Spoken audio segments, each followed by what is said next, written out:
വീണ്ടും ഒരു ജനപ്രതിനിധിയായി ചിക്കാട് ഗ്രാമപഞ്ചായത്ത് പ്രസിഡന്റായി തിരഞ്ഞെടുക്കപ്പെട്ടിട്ടുള്ള ഒരു വലിയ ജനപ്രതിനിധി എന്ന നിലയിൽ എനിക്ക് വികസന രംഗത്ത് മുന്നോട്ട് വെക്കാനുള്ള പ്രധാനപ്പെട്ട ആശയം പുതുതലമുറയ്ക്ക് ദിശാബോധം നൽകുന്നതിനെ സംബന്ധിച്ചാണ്. പുതിയ തലമുറയെ സംബന്ധിച്ചുള്ള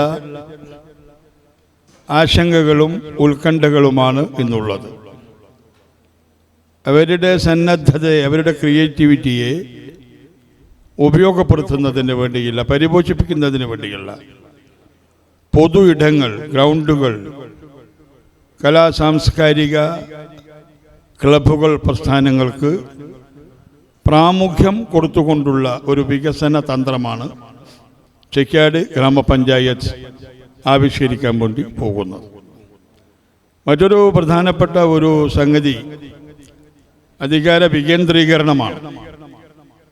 അധികാര വികേന്ദ്രീകരണ പ്രക്രിയ 30 വർഷം മുമ്പ് പഞ്ചായത്ത് രാജ് ബില്ലിനെ തുടർന്ന് ആരംഭിച്ചെങ്കിലും കാലോചിതമായിട്ടുള്ള ഒരു വളർച്ചയോ വികാസമോ അതിന് നേടിയെടുക്കാൻ വേണ്ടി കഴിഞ്ഞിട്ടില്ല. ഇപ്പം ഞങ്ങൾ ചിക്കാട് പഞ്ചായത്തിൽ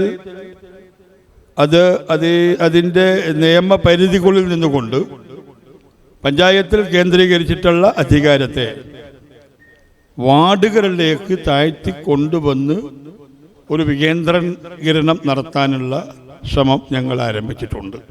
സർവോപരി മനുഷ്യരുടെ ഐക്യം, സൗഹാർദ്ദം, ശാന്തി എന്നീ കാര്യങ്ങളിൽ ജാഗ്രതയോടുകൂടി ഇടപെടുവാനുമുള്ള താല്പര്യമാണ് ചിക്കാട് പഞ്ചായത്തിനുള്ളത്.